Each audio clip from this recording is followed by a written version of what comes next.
Well, thank you, Mr. President. This year is 200 years since the first immigration from Norway to the U.S. We come here early in your term. Appreciate that you take time. We have highlighted that very close cooperation.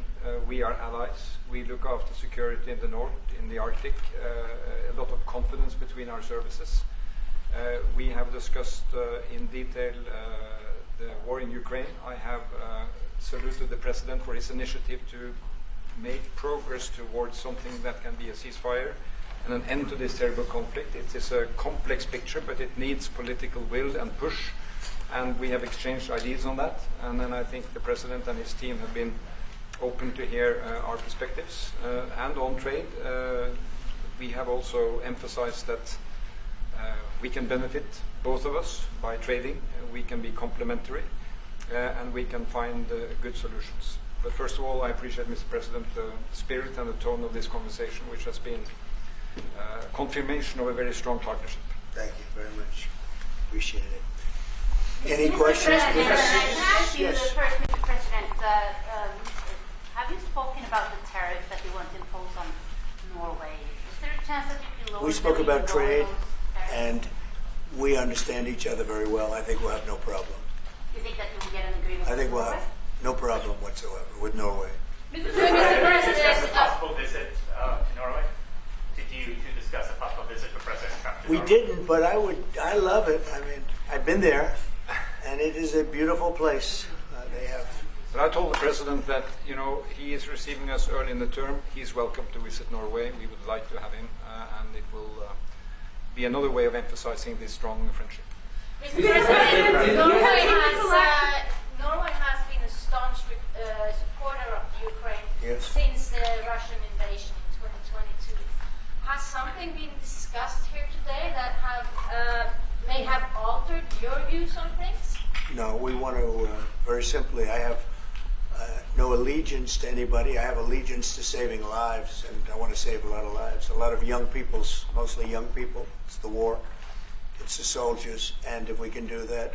Also, as you know, I got started because the money that's been spent on this war is insane. It should have never happened. Go ahead. Mr. President, this morning in Truth Social Post, you used the words, Vladimir, stop.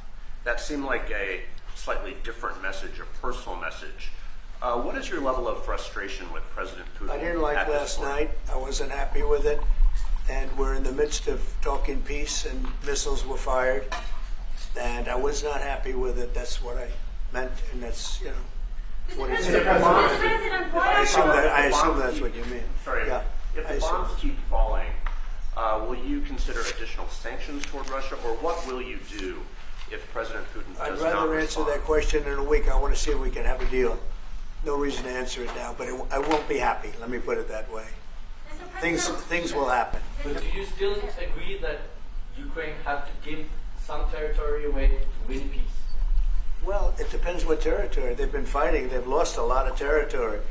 And we'll do the best we can. Working with Ukraine, we'll do the best we can. But they lost a lot of territory. When you say Crimea, that was handed over during a president named Barack Hussein Obama. That had nothing to do with me, Crimea. That was 11 years ago with Obama. And they made a decision. There wasn't a bullet fired. There was no fighting. There was no anything. They just handed it over. Now they say, well, can you get it back?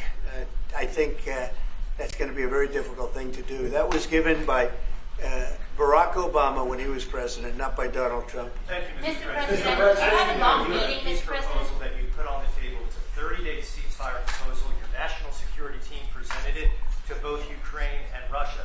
2 months ago, Ukraine agreed to that ceasefire proposal immediately. Russia has not. And my question is Russia the obstacle to peace based upon that, just getting to that 30-day ceasefire? I don't think so. I think that they both want peace right now. They're ready to do something.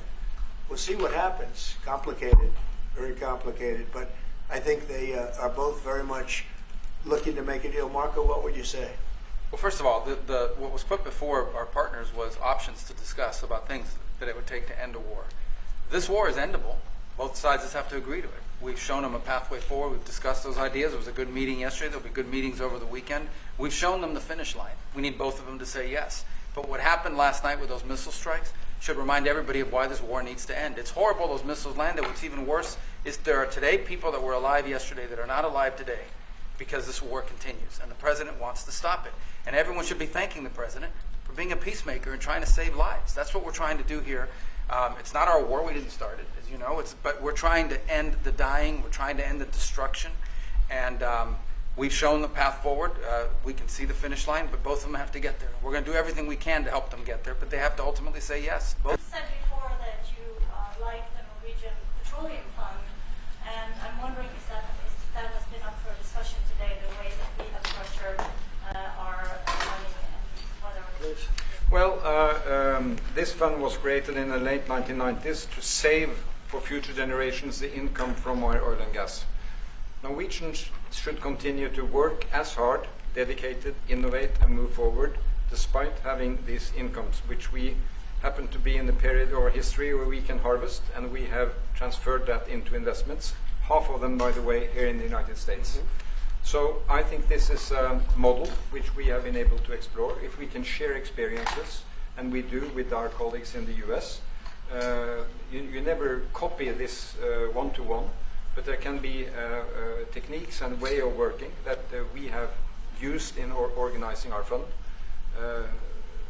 Jens Stoltenberg was the finance minister when the first dollar entered that fund, so he is a safe hand to have as a finance minister today. What do you say? No, and as you said, Mr. Prime Minister, we are ready to sit down with the US to also work with them on if they want to establish a sovereign wealth fund, because we have a good experience with our fund. And I think that one example of how we work together with the United States is that half of the fund, close to $1 trillion US, are invested in the United States, mainly in equity, but also some in fixed income, including government bonds. So this is an expression of trust in the United States, expressed by the strong investment of the sovereign wealth fund. Then just briefly on Ukraine, since it was mentioned, we had a very good and extensive discussion about Ukraine, the path forward to peace. And as the Prime Minister said, we commend the US for pushing forward to try to find a negotiated solution. At the same time, we need to continue to support Ukraine.